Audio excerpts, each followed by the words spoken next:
നമസ്കാരം. പന്തൽ പണിയാൻ പിണറായി, മുഖ്യമന്ത്രിയാകാൻ 9 പേർ.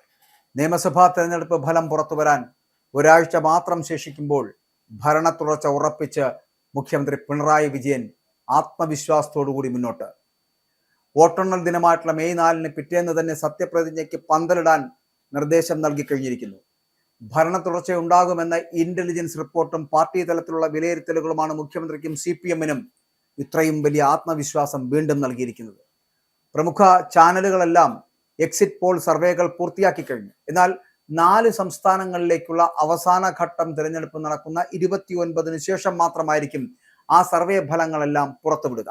കഴിഞ്ഞ ദിവസം ഒരു മന്ത്രി ഔദ്യോഗിക ഫയലിൽ തീരുമാനമെടുക്കാൻ മുഖ്യമന്ത്രിയെ സന്ദർശിച്ചപ്പോൾ നടന്ന സംഭാഷണം അദ്ദേഹത്തിന്റെ ആത്മവിശ്വാസം വെളിപ്പെടുത്തുന്നതായിരുന്നു എന്നാണ്.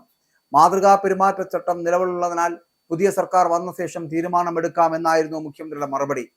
ഭരണ തുടർച്ച ഉണ്ടാകുമെന്നും മുഖ്യമന്ത്രി പറഞ്ഞതായിട്ടാണ് സൂചന. ഇവിടെ ഒരേ ഒരു നേതാവേ ഉള്ളൂ, അത് പിണറായി വിജയൻ തന്നെയാണ്. അത് നമുക്കറിയാം. ഇടതുപക്ഷം ജയിക്കുകയാണ് എന്നുണ്ടെങ്കിൽ ഏകദേശം 73 സീറ്റുകൾ നേടി അധികാരത്തിലേക്ക് എത്തുവാനുള്ള സാധ്യതയുണ്ട് എന്നുള്ള ഇന്റലിജൻസ് റിപ്പോർട്ടുകൾ വരുന്നുണ്ട്. ആ ഇന്റലിജൻസ് റിപ്പോർട്ടുകൾ 2 ദിവസത്തിനകം പുറത്തു വരികയും ചെയ്യും. എന്തായാലും ആ ഇന്റലിജൻസ് റിപ്പോർട്ടുകൾ പ്രകാരമാണെന്നുണ്ടെങ്കിൽ LDF വീണ്ടും അധികാരത്തിലേക്ക് എത്തും. ഇവിടെ ഒരേ ഒരു നേതാവേ ഉള്ളൂ, അത് പിണറായി വിജയൻ മാത്രമാണ്. എന്നാൽ കോൺഗ്രസിന്റെ കാര്യം ഒന്ന് നോക്കൂ. ഇന്ത്യയിൽ ഒരു സംസ്ഥാനത്തും രാജ്യത്ത് ഒരു പാർട്ടിക്കും അവർക്കില്ലാത്ത വിധം നേതൃസമ്പത്തുള്ള ഒരു പാർട്ടിയാണ് കോൺഗ്രസ്. കേരളത്തിലെ കോൺഗ്രസിൽ മുഖ്യമന്ത്രിയാകാൻ യോഗ്യർ എത്ര പേരാണെന്ന് ചോദിച്ചാൽ 9 പേരാണ്. രണ്ടാം നിരയിൽ KPCC അധ്യക്ഷനാകാൻ യോഗ്യരായവർ എത്ര പേരുണ്ടോ എന്ന് ചോദിച്ചാൽ അത് 11 പേരാണ്. ആരെയും അസൂയപ്പെടുത്തുന്ന നേതൃനിര. ഇവർ ഒരേ മനസ്സോടുകൂടി ഇറങ്ങിയാൽ കേരളം കോൺഗ്രസിന്റെ കൈക്കുമ്പിളിലാകുമെന്നാണ് പറയപ്പെടുന്നത്. കോൺഗ്രസിലെ മുഖ്യമന്ത്രി തർക്കം മാർക്കറ്റ് ചെയ്യുന്നതും പെരുപ്പിച്ചു കാണിക്കുന്നതുമൊക്കെ ഈ അപകടമറിയുന്ന ശത്രുക്കൾ തന്നെയാണ്. കോൺഗ്രസിന്റെ ശക്തിയും ദൗർബല്യവുമൊക്കെ ഇങ്ങനെ തന്നെയാണ്. കോൺഗ്രസിലെ മുഖ്യമന്ത്രി തർക്കങ്ങളെ വിമർശിച്ചും പരിഹസിച്ചും പാർട്ടിക്കകത്തും പുറത്തും നിന്ന് വാദപ്രതിവാദങ്ങൾ ഉയരുമ്പോഴും ചർച്ച ചെയ്യപ്പെടാതെ പോകുന്ന ഒന്നാണ് കോൺഗ്രസിന്റെ നേതൃബാഹുല്യവും CPM-ന്റെ നേതൃത്വ ദാരിദ്ര്യവും. മുഖ്യമന്ത്രിയാകാനും KPCC പ്രസിഡന്റ് ആകാനും മന്ത്രിമാരാകാനും യോഗ്യരായിട്ട് അതിശക്തമായിട്ട് നേതൃനിര കൊണ്ട് സമ്പന്നമാണ് കോൺഗ്രസിന്റെ 1ാം നിരയും 2ാം നിരയും എന്നതാണ് അധികമാരും ചർച്ച ചെയ്യപ്പെടാതെ പോകുന്നത്. അതേസമയം CPM-ലാണെങ്കിൽ പിണറായിക്ക് ശേഷം ആര് എന്നത് വലിയ ചോദ്യചിഹ്നം തന്നെയാണ്. കോൺഗ്രസിന്റെ 1ാം നേതൃനിരയിൽ മാത്രം മുഖ്യമന്ത്രി സ്ഥാനത്തേക്ക് പരിഗണിക്കപ്പെടുവാൻ യോഗ്യരായിട്ട് മികവ് തെളിയിച്ചവരുടെ പട്ടികയിൽ 9ഓളം പേരുണ്ട്.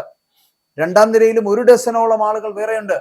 KC Venugopal, Ramesh Chennithala, VD Satheesan, K Sudhakaran, Shashi Tharoor, Mullappally Ramachandran, VM Sudheeran, Kodikunnil Suresh, Sunny Joseph അടക്കം ഇങ്ങനെ കോൺഗ്രസിന്റെ അതിസമ്പന്നമായിട്ടുള്ള 1ാം നിരയിൽ നിന്ന് മുഖ്യമന്ത്രി സ്ഥാനത്തേക്ക് പരിഗണിക്കപ്പെടാൻ യോഗ്യതയുള്ളവരാണിവർ. ഇവരൊക്കെ ജനസമ്മതി തെളിയിച്ചവരും സണ്ണി ജോസഫ് ഒഴികെയുള്ളവർ ഭരണരംഗത്ത് പ്രാപ്തി തെളിയിച്ചവരുമാണ്.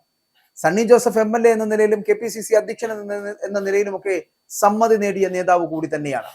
യോഗ്യരായവർ 1ലധികം പേരുള്ളപ്പോൾ തർക്കവും ഇവർക്കായിട്ട് അനുയായികൾ തമ്മിൽ വടംവലിയും ഒക്കെ ജനാധിപത്യ സംവിധാനത്തിൽ സ്വാഭാവികമാണ്.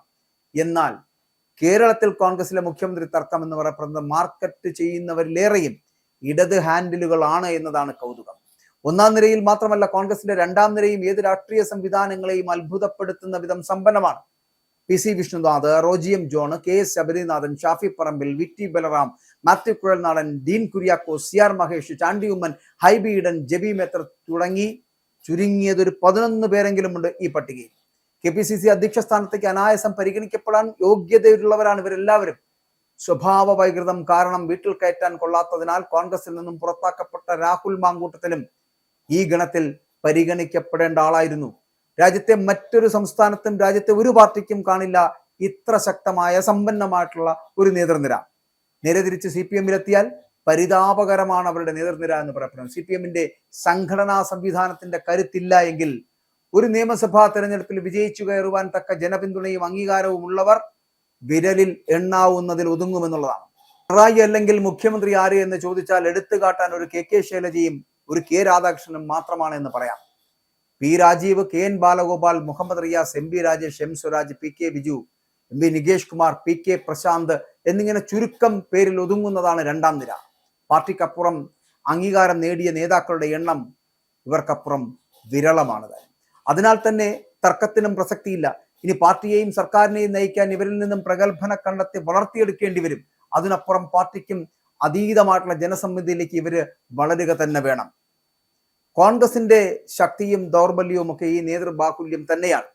യോഗ്യരായ ഒന്നിലധികം പേരുടെ തർക്കത്തിനും മത്സരത്തിനും കോൺഗ്രസ് വേദിയാകുന്നത് അതുകൊണ്ട് തന്നെയാണ്. പക്ഷേ ഒരു കാര്യം പറയട്ടെ, ചിലപ്പോൾ നടക്കാൻ പോകുന്ന ഒരു സത്യസന്ധമായ കാര്യം, ഇത്രയൊക്കെ മുന്നൊരുക്കങ്ങൾ കോൺഗ്രസ് നടത്തുകയും തമ്മിലടി രൂക്ഷമാവുകയും ചെയ്യുന്ന ഒരു സാഹചര്യത്തിൽ, ഇന്നും റിസൾട്ട് വരാത്ത സാഹചര്യത്തിൽ 4-ാം തീയതി റിസൾട്ട് വരുമ്പോൾ ഇന്ന് മുഖ്യമന്ത്രി കുപ്പായങ്ങൾ തുന്നിയിരിക്കുന്ന കെ സി വേണുഗോപാലും ഇപ്പോൾ ഇതാ ജനങ്ങളുടെ ഹൃദയങ്ങളിലേക്ക് ഞാൻ ചേക്കേറി കഴിഞ്ഞു എന്ന് പറഞ്ഞു നടക്കുന്ന ചെന്നിത്തലയും പിന്നെ വി ഡി സതീശനും ഒക്കെ വീട്ടിലിരിക്കേണ്ടി വരും. കേരളത്തിൽ ഇലക്ഷൻ റിസൾട്ട് വരാൻ ഇനി അധിക ദിവസങ്ങളില്ല. അപ്പോൾ അതിന്റെ ആകാംക്ഷയിലാണ് എല്ലാവരും. ഇതിനിടയിലാണ് ഇതാ സ്റ്റേറ്റ് സെൻട്രൽ ഇന്റലിജൻസ് റിപ്പോർട്ടുകൾ പുറത്തു വന്നിരിക്കുന്നത്.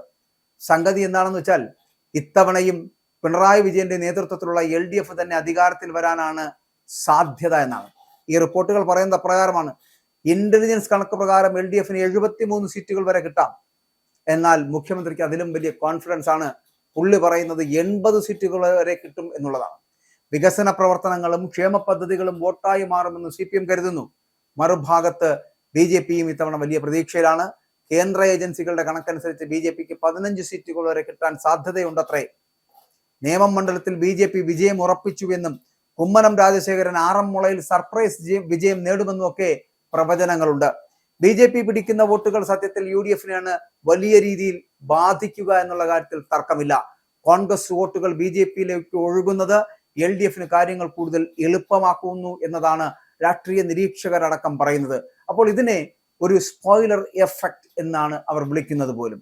മുസ്ലിം വോട്ടുകളിൽ ഇത്തവണ ഏകീകരണം ഉണ്ടായിട്ടില്ലെന്നും അവ പല മുന്നണികളിലേക്ക് ഭിന്നിച്ചു പോയുമെന്നും റിപ്പോർട്ടുകൾ പറയുന്നുണ്ട്. പക്ഷേ ഇത് UDFന് വലിയ തിരിച്ചടിയായേക്കാം എന്നുള്ള സൂചനകൾ വരുന്നു. കൂടാതെ കോൺഗ്രസിനുള്ളിലെ ഗ്രൂപ്പ് വഴക്കുകളും നേതൃത്വത്തിലെ കൺഫ്യൂഷനും അവർക്ക് വിനയായിട്ടുണ്ട്.